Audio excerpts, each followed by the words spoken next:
Former Theranos CEO Elizabeth Holmes is set to be sentenced the end of this week. She was found guilty of 4 counts of fraud earlier this year. The question now is how much time, if any, could Holmes serve in prison? Hi, I'm Cassandra. Welcome to the Luminous Star channel. Please check the description box below for further details. Thank you. What we can expect, Liz. Hi, Alma. For those of us who have been following this trial closely, Friday will mark the end of what has been a years-long drama. Holmes faces up to 20 years in prison for each count of fraud, but she is asking for leniency. She argues she has already paid a price for her crimes. 4 years after the fall of her blood testing startup and nearly 1 year after a jury found her guilty on 4 counts of fraud, on Friday, the disgraced former Theranos CEO Elizabeth Holmes will officially get her sentence in a San Jose federal courtroom. I think everybody's waiting for the sentencing to happen. Federal prosecutors have asked Judge Edward Davila to sentence Holmes to 15 years in prison and a fine of $800 million. They argue she deserves the sentence for duping investors out of hundreds of millions of dollars. But Holmes is asking the judge for leniency. Court filings show she's requesting 18 months or less in prison or house arrest. I think this judge has to give her some period of incarceration. Ellen Kreitzberg is a professor emeritus at Santa Clara University School of Law. This is what she predicts may happen. I think the court is going to be looking at somewhere on the low end of 2 to 3 years, and I think on the high end somewhere between 7, 8, 9 years, under 10 would be just my guess. Ahead of the sentencing, Holmes' lawyers gave the judge 130 letters in support of Holmes, including one from New Jersey Senator Cory Booker. Holmes' partner, hotel heir Billy Evans, also sent a lengthy letter and included these personal photos of Holmes with their dog and young son. Another letter from a friend confirmed Holmes is pregnant again. Given the intense public interest in this case, including the Dropout podcast and Hulu drama series, this machine is going to change the world. Holmes' attorneys are arguing she has already paid a price for her crimes. She's punished every day, has been for years, and will be for the rest of her life, they write in court documents. But Kreitzberg says that's not an argument that's likely to sway a judge. If the court views that as punishment enough, then we're starting to enter the world of real privilege. That if you are a very public person, you can say, I don't need to go to prison because I've been publicly humiliated. And I don't think the court can afford to do that. The government also submitted victim impact statements from people against Holmes. According to reporter John Carreyrou, who first broke the Theranos story in 2015, that includes one from Holmes' own aunt, who says she invested in Theranos and does believe her niece should serve time. But again, we'll see what happens on Friday, Alma. And Liz, Holmes has sent in these impact statements, and she's also pregnant now.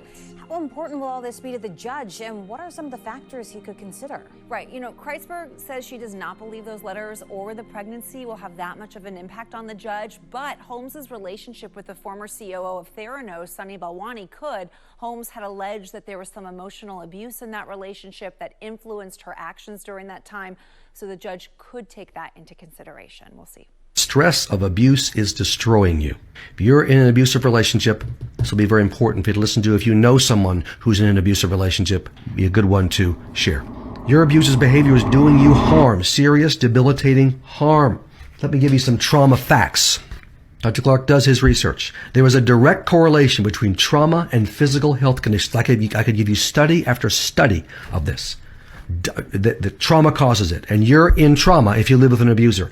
Diabetes, COPD, heart disease, cancer, high blood pressure, you name it. And trauma is causing this physical issue. Wherever you are weak physically, genetically, and families have weaknesses, that's where the trauma of abuse will attack you. If you live with an abuser, you have PTSD. I'm telling you, post-traumatic stress disorder, no question.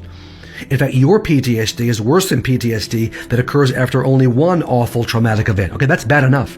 Your abuse is ongoing. Your trauma never stops. You will suffer depression, anxiety, memory and concentration problems, obsessive negative thoughts. Sound familiar?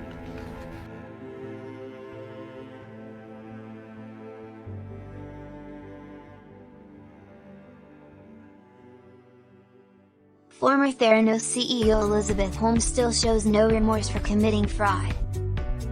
Unfortunately, very often it is employees who lose while a narcissistic boss seems to continue to be successful.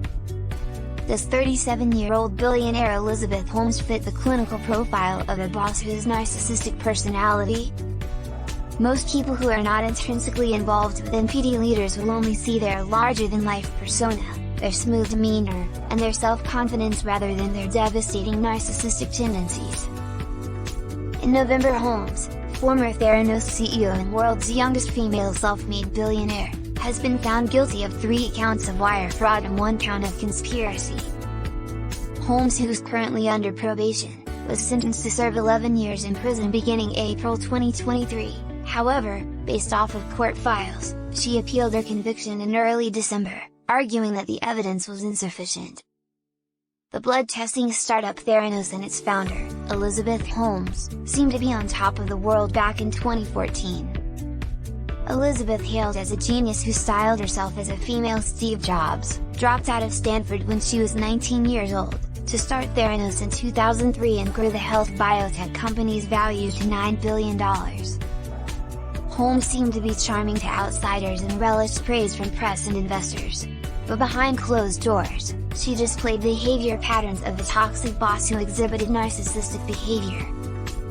John Carreyrou's book Bad Blood, about Theranos, he raises a question about whether or not Holmes could be considered a sociopath, defined as someone who shows a lack of empathy for others. She absolutely has sociopathic tendencies. It was reported that Holmes terminated Ed Koo, one of the lead engineers at Theranos. Carreyrou writes that Holmes said, "I don't care. We can change people in and out. The company is all that matters." Dr. Marie line-germain PhD is an associate professor of human resources and leadership at Western Carolina University, and campus of the University of North Carolina. Germain is also author of Narcissism at Work, Personality Disorders of Corporate Leaders.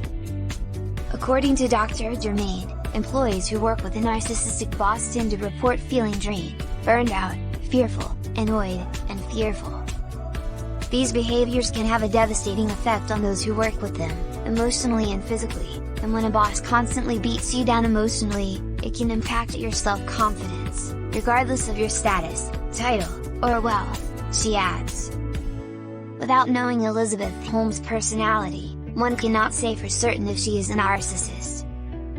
If she were, Dr. Germain says she'd be a minority concerning a case of extreme narcissism, because NPD is often more prominent in men. Theranos began as a startup of almost mythical proportions and goals in 2003. It's just an incredible morality tale. A woman once hailed as a Silicon Valley visionary is facing federal fraud charges tonight. Theranos founder Elizabeth Holmes has now officially been indicted on federal wire fraud charges. The U.S. Attorney's Office accusing her of engaging... Imagine building a company that everyone thought would change the world, but ended up being one of the biggest frauds in history. Theranos, the company started in 2003 by Stanford dropout Elizabeth Holmes, was just that. They fooled everyone, receiving over $600 million of funding in the process. What Theranos promised was a revolutionary blood analyzer that could run hundreds of tests just from a finger prick in the comfort of your own home. However, this story isn't one of great success or inspiration. This story is about deceit, fraud, manipulation, and a CEO who would stop at nothing to get her goal. This is the story of Theranos, a company once worth $9 billion, and the story of how it all came crashing down in one of the worst disasters in Silicon Valley history. What exactly was Theranos, and how did it go so horribly wrong?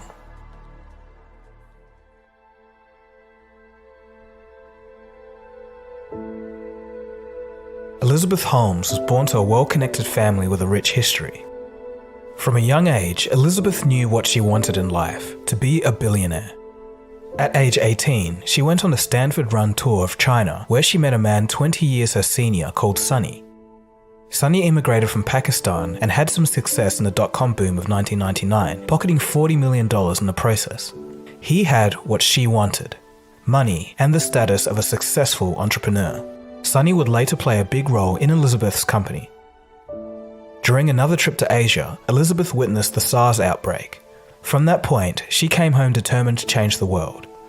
Upon returning home, she didn't leave her room for 5 days and slept 2 hours a night while working on a patent idea. The idea was to create a wearable patch which could continually test the blood of the wearer and admit the right dose of medicine in real time. Filled with determination, she dropped out of Stanford at age 19 and started her own company. The early days were not glamorous. The office of the new company was in a part of town known for shootings. One day, while in her car, Elizabeth was shot at, with the bullet just narrowly missing her. Despite this, she received a $1 million seed investment from her old neighbour, who had made some money investing in Hotmail. Early on, Elizabeth rode on the reputation of her investors. However, when it came to investors that specialised in medicine, she struggled to convince them as a lack of knowledge started showing. It wasn't a surprise because she had only spent a few semesters at university. So for most tech entrepreneurs, this kind of thing isn't a big issue. For example, Mark Zuckerberg only needed to master coding as a child, and he could have struck it big with little university knowledge. On the other hand, medicine and chemistry are fields that require decades of knowledge and research to find a breakthrough. Regardless, by the end of the year, Elizabeth had nearly $6 million in funding, and her idea had changed. Now, the blood testing would be done by a cartridge and reader system. Here's how it was supposed to work. Patients would prick their fingers, storing blood in a small cartridge. Pushing this cartridge into a machine would run the tests. The Theranos machines envisioned would perform tests on the spot and beam information via the internet to a lab where personnel would interpret the results and send a report back. Traditionally, the current industry procedure was to draw a syringe full of blood from a vein and physically send the sample to a lab. The old way used large machines the size of several business photocopiers, and the results would take a few days to get back from a doctor.